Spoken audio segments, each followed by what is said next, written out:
क्या आपकी straight pant palazzo अच्छी नहीं बनती, आसन में खिंचाव आता है, साइड की सिलाई आगे को घूमती है या फिर नीचे की जो मोहरी है वो ऊपर को खिंचाव करती है, तो ये वीडियो आपके लिए बहुत डिटेल में सीखेंगे। तो आज हम सीखेंगे स्ट्रेट पैंट प्लाजो की कटिंग स्टिचिंग। जी हाँ, ये स्ट्रेट पैंट प्लाजो क्यों बोला मैंने, क्योंकि इसकी जो बॉटम है वो थोड़ी सी ब्रॉड होती है और थोड़ी सी स्ट्रेट टाइप की होती है। ये आप देख सकते हैं, बिल्कुल स्ट्रेट पैंट प्लाजो की कटिंग थोड़ा डिफरेंट तरीके से होती है। तो इसके हम कटिंग स्टिचिंग बहुत आसान तरीके से सीखेंगे। साइड में पॉकेट रहेगा, फुल इलास्टिक रहेगा और बिल्कुल स्ट्रेट रहेगा। इसकी बॉटम भी अलग तरीके से फोल्ड करनी होती है। तो चलिए स्टार्ट करते हैं।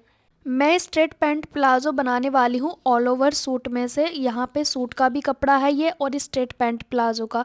तो हम स्ट्रेट पैंट प्लाजो के लिए ना अलग कर लेंगे कपड़ा जितना हमें ज़रूरत है। बाकी का हम सूट बनाएंगे। सूट की वीडियो आपको सेकंड पार्ट में मिलेगी। तो यहाँ पे पूरे कपड़े को ओपन कर लेंगे अच्छे से। फिर इस पे हमने निशान लगाना है कि भाई हमें कितना यूज़ करना है पैंट के लिए कपड़ा। जैसे कि आपकी रेडी लेंथ जितनी भी है उसमें आपको 8 इंच प्लस करना है। क्यों? क्योंकि 2.5 इंच तो हमारा इलास्टिक के लिए जाएगा, 2 इंच नीचे जाएगा फोल्ड करने में, और हमें बैक पार्ट का आसन बढ़ाने के लिए भी चाहिए। ठीक है, 2 इंच तक टोटल हमने रेडी लेंथ में 8 इंच प्लस करके निशान लगाना है। अब यहाँ से हमने डबल करना है कपड़ा, मतलब ये तो हमारा एक पार्ट के लिए हुआ। अब हमने इसी निशान से डबल कर लेना है। जितना ये आ रहा है निशान लगा के उतना ही हमने और चाहिए। तो ये हमें डबल फोल्ड में चाहिए इतना कपड़ा। ये हमारा पैंट प्लाजो के लिए कंप्लीट हो जाएगा, कम नहीं पड़ेगा। यहाँ पे मैंने कट लगा लिया। फिर हमने इस तरह से चौड़ाई में कपड़े को फोल्ड किया। जब तक हमारा कट जो है वो नहीं आ जाता तब तक हम इस तरह से नापेंगे दोनों कपड़ों को। अब यहाँ पे आप देखेंगे कट आ चुका है। यहाँ इस साइड पे भी दूसरा कट लगा देंगे। अब दोनों कट को पकड़ के आप बीच से कट कर सकते हो इस कपड़े को। अगर आप मेरी तरह अकेले हैं तो आप इस तरह से दोनों कट मिला के रखें और यहाँ से कट करना स्टार्ट करें। आप फर्श पे भी रख सकते हैं इस कपड़े को या किसी को पकड़ा के भी आप कटिंग कर सकते हैं। तो सूट का कपड़ा अब हमने अलग कर दिया। कटिंग से पहले आपको पता होना चाहिए कि सूट हमारा कंप्लीट बन जाएगा या नहीं। तो मुझे पता था कि सूट हमारा बन जाएगा कंप्लीट, इसलिए मैंने इसे कट कर लिया, क्योंकि पूरे कपड़े को भी मेजर करना होता है कि हमारा दोनों चीज बन पाएगा या नहीं। ठीक है, तो यहाँ पे हमने कपड़े को चौड़ाई में फोल्ड किया जिसका हम पैंट बनाएंगे। फिर हमने लंबाई में फोल्ड किया। पहले पूरा कपड़ा चौड़ाई में फिर लंबाई में फोल्ड करेंगे। अब मेरे पास 4 फोल्ड में फैब्रिक है। अपनी और ओपन साइड ऊपर का हिस्सा 2 इंच छोटा लिया है, नीचे के 2 कपड़े हमने 2 इंच बड़े लिए हैं। जैसा कि आपको पता है मैं 2 इंच छोटा बड़ा रखती हूँ हमेशा से। अब ऊपर वाले पार्ट को हमने स्ट्रेट कर लेना है कट करके, अगर वो टेढ़ा मेढ़ा है तो। अब इस ऊपर वाले पार्ट पे ये जो 2 पार्ट है हमारे जो छोटे हैं, इसी पे हमने 2.5 इंच का निशान लगाना है जिसमें हमारा फुल इलास्टिक फोल्ड होगा। तो ये जो 2.5 इंच है ये फोल्ड हो जाएगा। ठीक है, अब क्या करेंगे, जो भी आपका हिप का साइज़ है, बॉडी मेजरमेंट का वीडियो देख लेना मैं कैसे नापती हूँ। हिप का चौथाई भाग लगाएंगे यहाँ पे। जितना भी आपका हिप साइज़ है उसका चौथाई भाग पे आपको निशान लगाना है।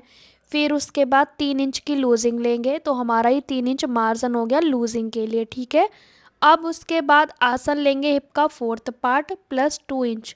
तो यहाँ पे मेरा आएगा 11.5।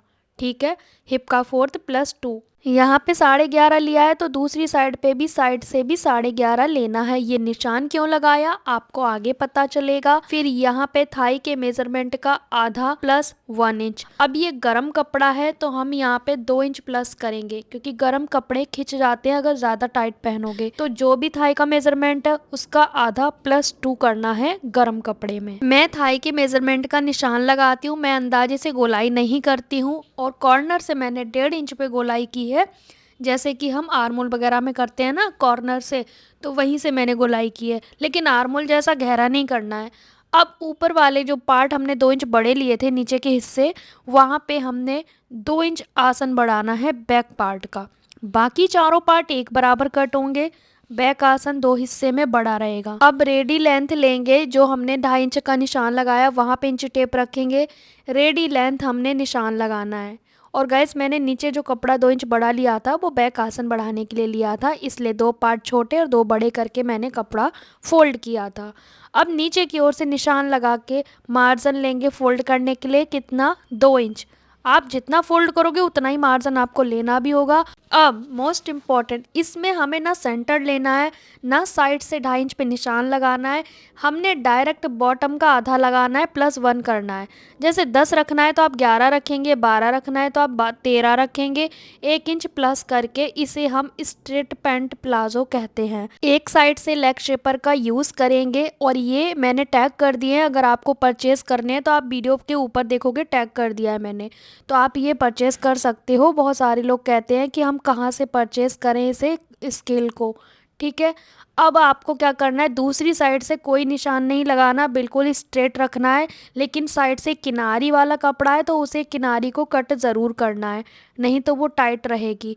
अब हमने इसकी कटिंग कर दी, चारों पार्ट बराबर हैं। आप कहोगे कि लूजिंग नहीं ली, लूजिंग ऑलरेडी ऊपर 3 इंच लिया है, वो पूरे में हो जाता है और ये इतना इनफ है। साइड से स्ट्रेट रहेगा, एक साइड से लेग शेपर का यूज़ किया। अब मोस्ट इम्पॉर्टेंट, यहाँ भी कट लगाएंगे और इस साइड पे भी। मैं दोनों साइड पे कट लगाती हूँ, क्यों, वो स्टिचिंग के समय आपको पता लगेगा, आप ध्यान रखना।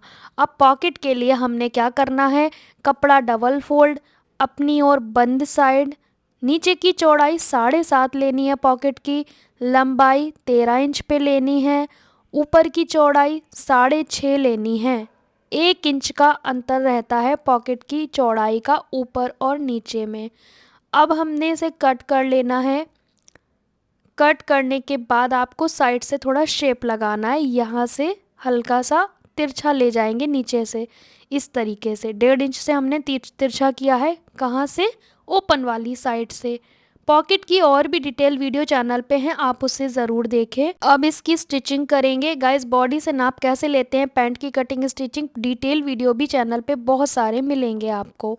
यहाँ नीचे की ओर सिलाई लगाएंगे पॉकेट पे, उल्टी साइड सिलाई लगाई। अब इसे पलटेंगे तो ये सीधा आ जाएगा, मतलब हमने सिलाई तो उल्टे पे ही लगानी है। फिर एक टॉप सिलाई लगा दें ताकि आपके पैसे या कोई भी कीमती सामान इस पॉकेट से ना निकले। फिर ऊपर की ओर से 1 इंच पे निशान लगाया, 5.5 इंच पे एक और निशान लगाया। कहने का मतलब 5.5 ये गैपिंग हो गई, जिससे हम इजीली पॉकेट में सामान रख सकते हैं। अब फ्रंट पार्ट का राइट हैंड साइड का हिस्सा लेंगे। फ्रंट जब आप पहनोगे तो फ्रंट पार्ट कौन सा रहेगा और सीधे हाथ पे कौन सा रहेगा, उस पार्ट को लेना है। और फिलहाल सीधा रखा है, उल्टा नीचे है। ऊपर से 2.5 छोड़ देंगे जिसमें हमने फुल इलास्टिक डालना है।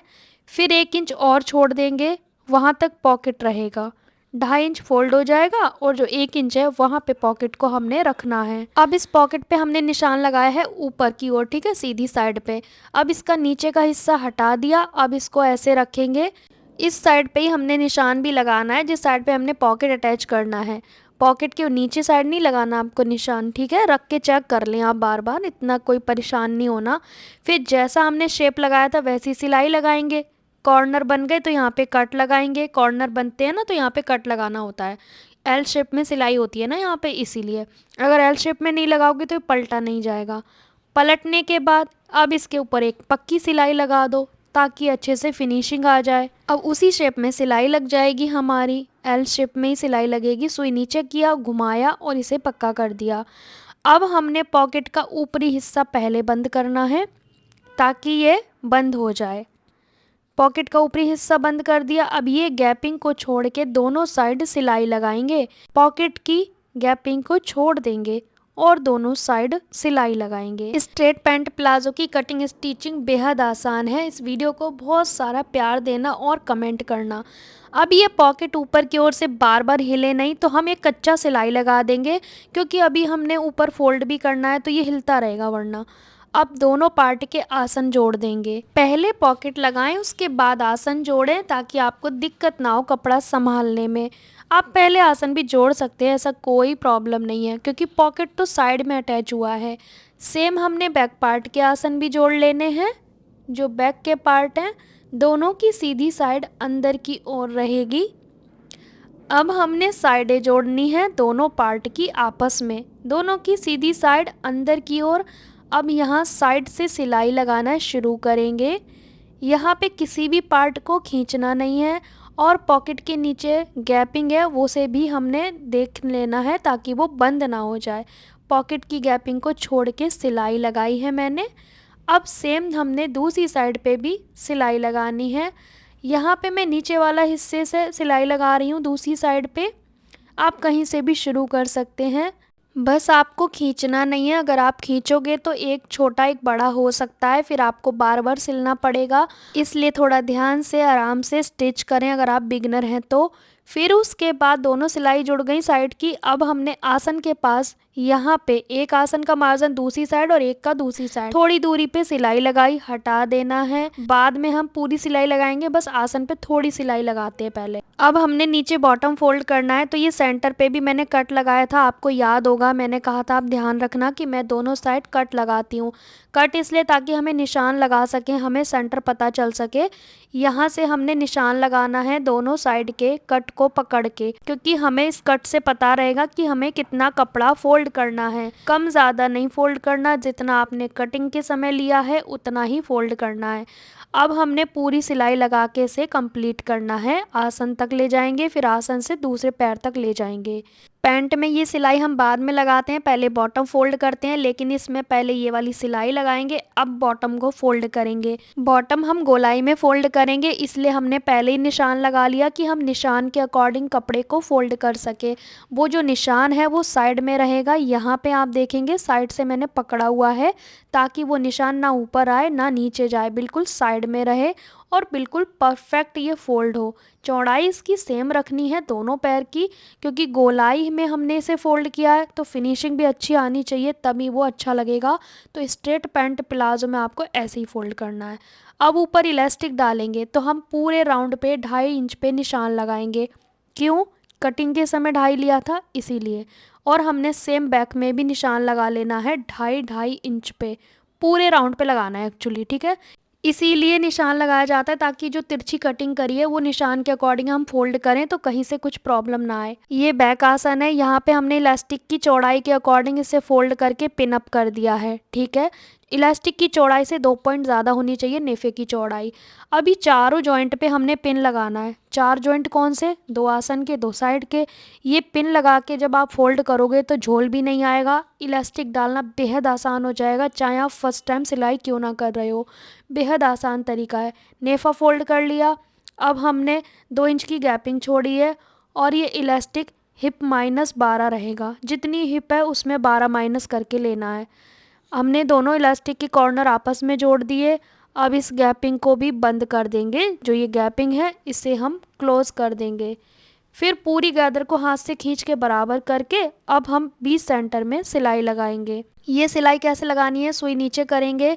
अब इसमें इलास्टिक पलट जाता है, खींचेंगे, हाथ से झोल को ख़त्म करेंगे। इलास्टिक स्ट्रेट हो गया।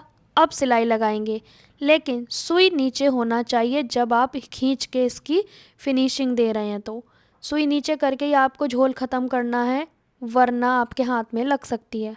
यहाँ पे फुल इलास्टिक वाला straight pant palazzo cutting stitching complete हो गई है विद साइड पॉकेट के साथ। आप देख सकते हो, यहाँ पे आप देखेंगे इस साइड से भी बिल्कुल क्लोज है और यहाँ से भी। मतलब हमें जब भी स्ट्रेट पैंट प्लाजो बनाना है तो आपको राउंड में ही बॉटम को फोल्ड करना है, ठीक है। और हैवी साइज़ है तो आप यहाँ पे इसमें म्यानी भी लगा सकते हैं। इस वाले पॉइंट पे कटिंग में कोई चेंजेस नहीं होगा, बस आपको म्यानी लगानी है।